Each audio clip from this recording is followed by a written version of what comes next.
Welcome to US Tzu Chi 360. I'm Ginger Chang. Today we bring you a special report from Honduras. When we last left off, Tzu Chi volunteers went to provide relief assistance to the victims. This time around, my teammate Nils Ocant also went to investigate other endemic socioeconomic and environmental issues that's been plaguing Honduras. Welcome, Nils. Yes, thank you. Good to have you back. It's good to be here. So first off, I understand it was your first time traveling with the US volunteers. How was it seeing the interaction between the US volunteers and the local volunteers? Well, it was really interesting. They wanted to communicate, all of them. That was the first time they saw each other. And the local volunteers, they spoke mostly Spanish, only Spanish. And I was kind of translating them because they wanted to communicate with the US team. And so that was really nice, the way they all wanted to know each other and know what they were doing. Local volunteers wanted to know and to learn from the US team. So let's go catch up with our local volunteers, where they're located in the south of the country, which was 3 hours away from the capital. Today, the local volunteers from the village of Las Monjaras are getting ready to welcome the US Tzu Chi team for 2 days of classes and volunteer training. We are really proud to be a part of this training program for volunteers, to be a part of the Tzu Chi Foundation with our brothers from the USA, Taiwan, and with the engineer Don Jorge who made this possible in Honduras. Jorge Chang was the connection between the US team and the local volunteers. For years, he has been helping Honduran people. As the classes begin in the village hall, in a house nearby, some volunteers are cooking for the entire Tzu Chi Foundation team. This is going to be the lunch for today. It's noodles, potatoes, carrots, other vegetables, and cheese. This is something that our brothers from abroad like, and something that we like as well. Something that our cultures have in common. Mezclando ahí lo que son las culturas. This is the local coffee. It's called Indian, like us. Coffee from Honduras. We have been to Macovia for the relief work 4 times already. And there are a few volunteers. They are really interested in Tzu Chi. They want to donate their time, their effort. We have been talking about how to recruit more local volunteers for Central America for quite some time already. We just need to get somewhere to start it, and I think Macovia, Honduras, could be a very good starting point. While the kids are playing outside, their moms are learning the basic rules of how to be a Tzu Chi volunteer. Educando los ricos a ayudar a los pobres. Ayudando a los pobres a darse cuenta de que pueden ayudar a otros. You guys love Tzu Chi. Porque ustedes le aman a la fundación. ¿Sí o no? Sí. During lunch, we meet Sandra, who has been involved with Tzu Chi since its first mission in Choluteca. The foundation has helped us when we came to them. They gave us the food we didn't have, and we thank them a lot for this. The winter here in Honduras is the most difficult time of the year. There is no work in the winter time. Life is really tough. After the classes, she has to take a cab to go home with her daughter and her friends from her barrio, a neighborhood. Sandra lives far away from the center of the village. In her barrio, she knows everyone. Only a few have a job, the others are just trying to survive. After 15 minutes in a taxi, the road ends and she has to walk to her house, like every day. Sandra lives here with her husband and her 3 children, a house with 2 rooms and no running water. She is fighting cancer, and her husband's salary is barely enough to pay for her medicine. The flooding season brings even more challenges to her family. This wasn't the first time last year. Every year it's been the same for 7 or 8 years. It flooded everywhere. The last time it went all the way up here. That was last year. We tried to put everything we could on the rooftop. When it rains, we can't go anywhere. I think that to be able to have Tzu Chi helping us, we have to help the foundation also. Sometimes it's really difficult. People are asking for help, but we don't have anything ourselves. We can't help them because we don't have the money. We can only help them with our hearts. Financially, we can't. I'm happy because my children are in good health, even if I'm still sick. With the medicine I take, it's okay. 10 pills cost me $8, and I have to take 2 every day for my entire life, at least until I die. Like the other local Tzu Chi volunteers from Markovia, after the classes, Sandra will go back to her simple daily routine, fighting not only for her own life or for her family's well-being, but for the sake of her entire community.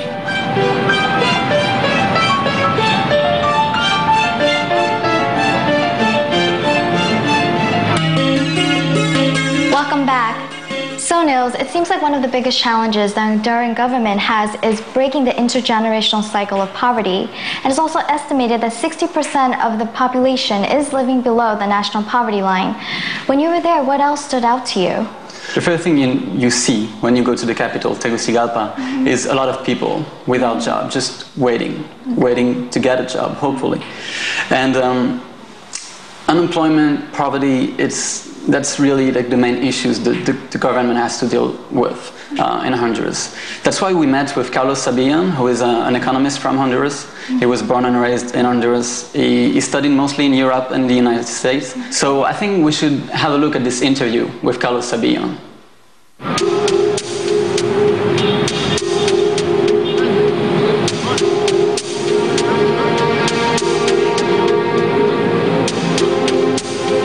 I've been very troubled with the problems of the world for a very long time. I studied philosophy, law, economics, all sorts of things, trying to figure out what was the field that was most useful to solve the problems of the world. In Honduras, the main problem is poverty. Is the slow rate of economic growth that the country has always had, and off lately, for example, the last 10 years, the rate of economic growth has been 3% annually. For a country as poor as this one, it needs a bare minimum of 8% on a sustained basis so that unemployment will rapidly decrease, because right now it is at about 40%. That would be a mixture of unemployment and underemployment.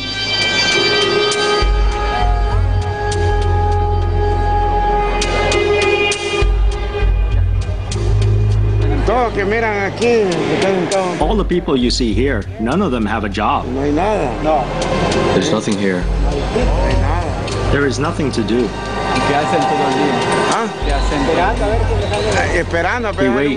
We wait for jobs. Sometimes someone would come here looking for people to work a day or two, to do construction work or whatever we can do, tiling, doing floor, everything we can find. We are just waiting to do something.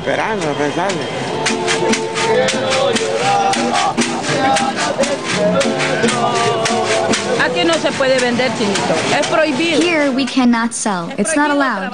It's not allowed to work here. That's why I always say if you want to prosper, you have to steal to become a millionaire, so nothing will happen to you. Here in the banks is the power, the money, and the will to keep it. Because here, if you come to work, they will take away your items and put you in jail. We got the highest homicide rate in the world.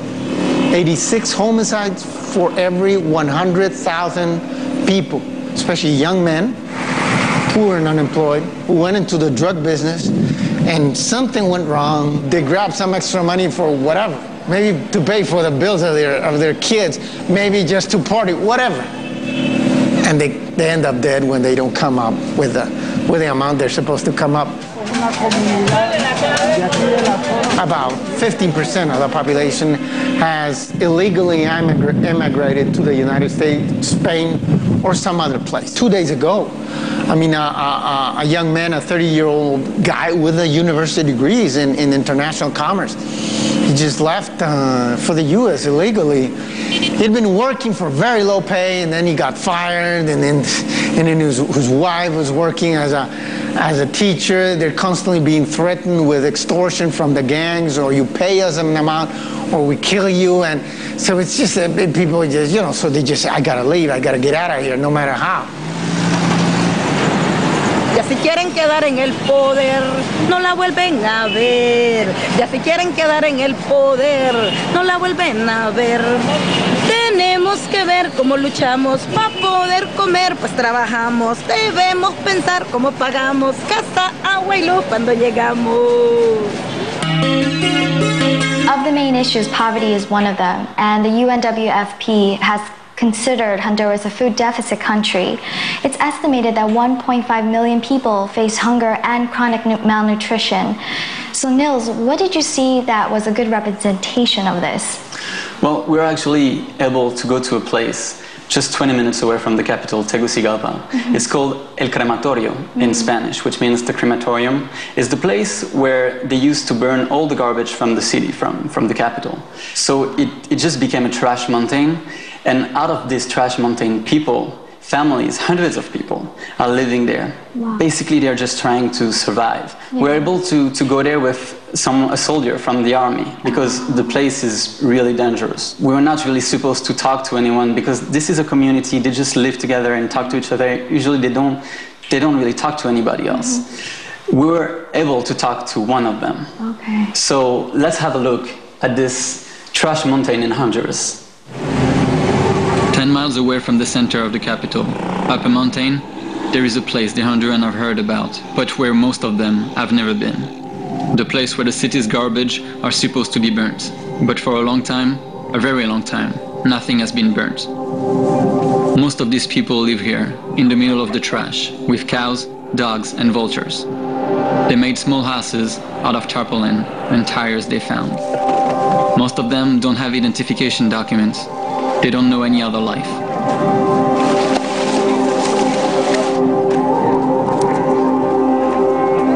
Sometimes women give birth here, a new life that will grow up here and only know this place as home. Margarito Martinez is 76 years old. He has been living here for more years than he can remember. ¿Cómo es esta vida?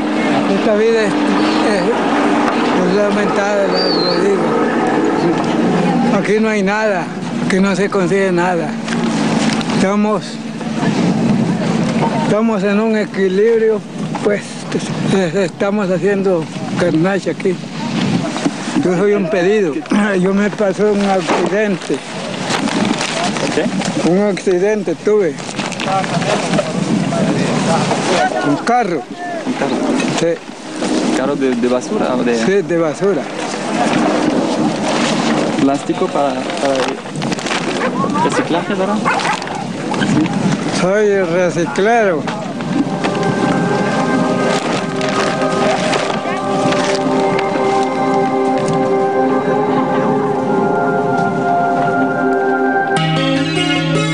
Welcome back.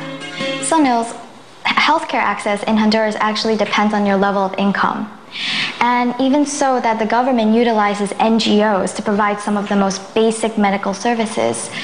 When you were there, did you encounter maybe some individuals or parts of civil society that's helping address the healthcare inadequacies? Yes. We went to the public hospital. People come from all over the country because it's free, and if they don't have the money to afford basic care or maybe surgery, they can go there. Surgery is not free, but it's really cheap compared to what it could be in another hospital. We met with a journalist who every day stands in front of the emergency room with his video camera doing a show, and he's trying to raise money for people who can't afford surgery, for example. Well, I believe the Good Samaritan you're referring to is Richard Kasula. Yes. So let's go meet him.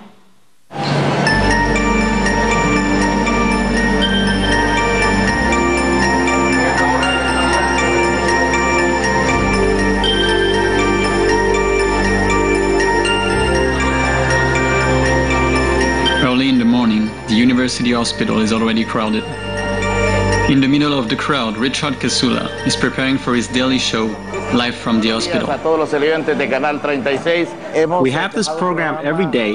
It's an hour long, and we open the door to the people who come from the suburbs, the poorest parts of the country. Those who are rejected, who come with problems, who cannot afford medicine, who cannot afford transportation or even food.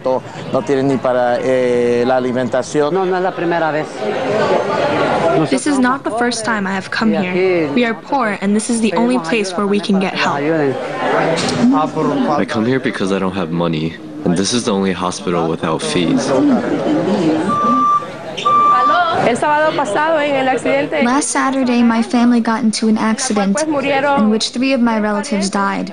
My brother-in-law and my 2 nephews. One was 2 and the other 14 years old. My sister and my niece are here at the hospital in the orthopedics floor. My niece is suffering from extensive fractures, and this is why I'm asking for help, humanitarian help. This is something unbelievable. These suffering people are wondering how to resolve the problems of others. Because this is a place where the poor help the poor, people who need, also giving.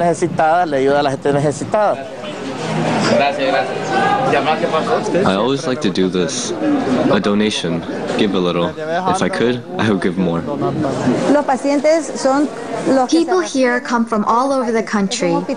This is the only hospital that is like this in Honduras. People who can't afford treatment, they go to their local health center, and if their problem is really serious, they are told to come here.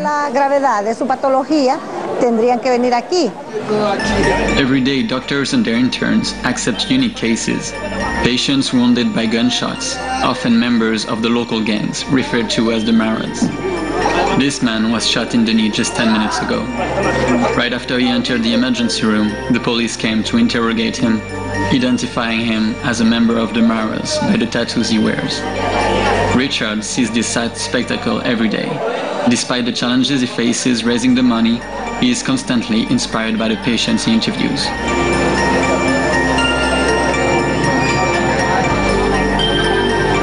There was a young man who everybody said was going to die.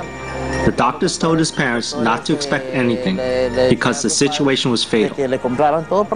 I told his dad that he had to hope. He had to give him love and to believe. I told him that we would bring him out of the hospital and he would be able to stand and walk home.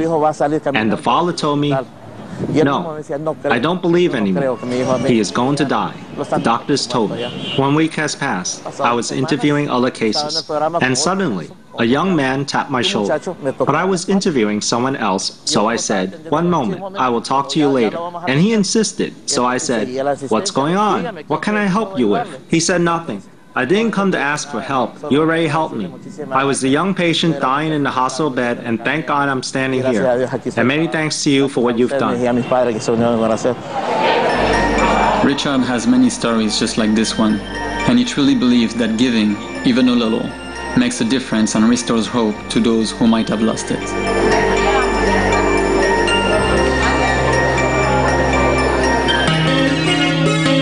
Welcome back.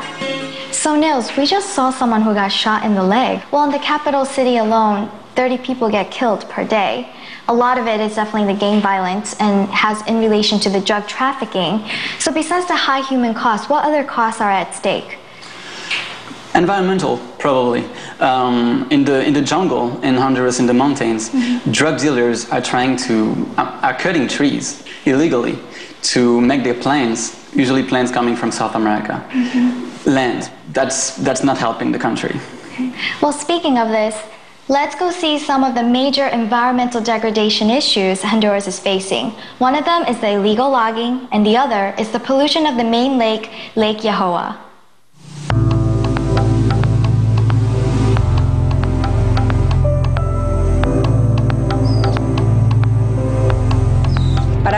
In my point of view, Lake Yahoa only has 8 to 10 years left before it dies.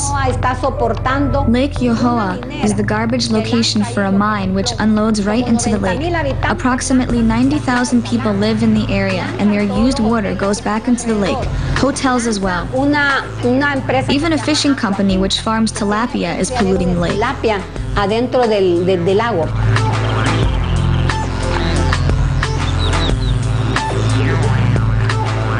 The peasants are polluting with chemicals. The people growing coffee are polluting with chemicals. And there is still more than 100 places where you can buy the fish around the lake. The lake has 20 different pressures that are killing it.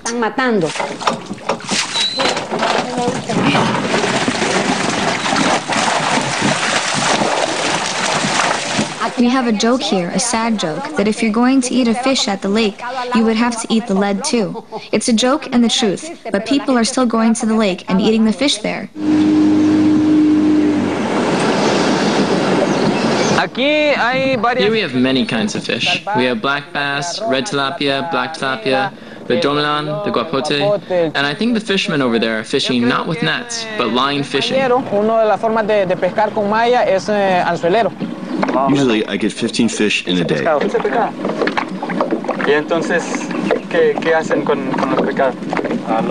I try to sell them at the market.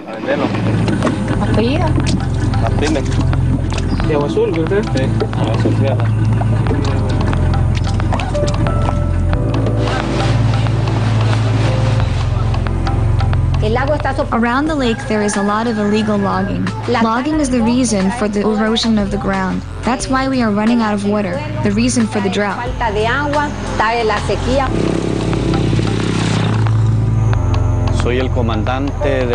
I command the Environmental Protection Forces and the support forces for ecosystem in our country. We have 1,800 soldiers working in our task force, and every year we have a budget of $3 million for the work we are doing. Right now, we are covering 53 protected areas out of the 98 we have in Honduras. The illegal logging can be due to the drug dealers who cut trees to make landing strips for their planes. We also have people chopping trees to sell the wood illegally. It is dangerous work. As soldiers, we are facing people who are logging, people who are selling illegally cut lumber, and people who are destroying the fauna, the animal species. We are facing them, and they are armed. This year, we have captured over 60 of them.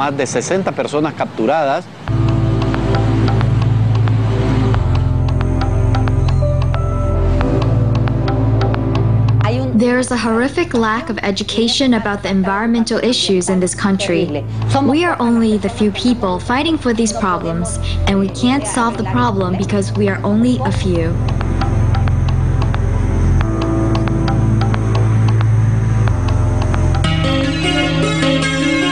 Out of all the issues we addressed today, all of them are interrelated. So if one of them doesn't improve, the other won't.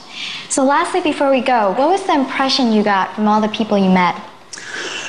Even if they don't have a lot, even if they can't afford their house, sometimes their healthcare, they're trying to help.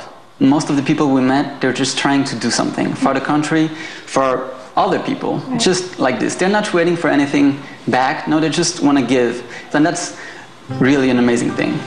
It is, and despite the challenges and the dangers in Honduras, it's the positive spirit and energy why our volunteers go back there time and time again. Well, Nils, thank you very much for being here. Thank you for having me. And for everyone, I hope you enjoyed today's presentation, and I'll see you next week.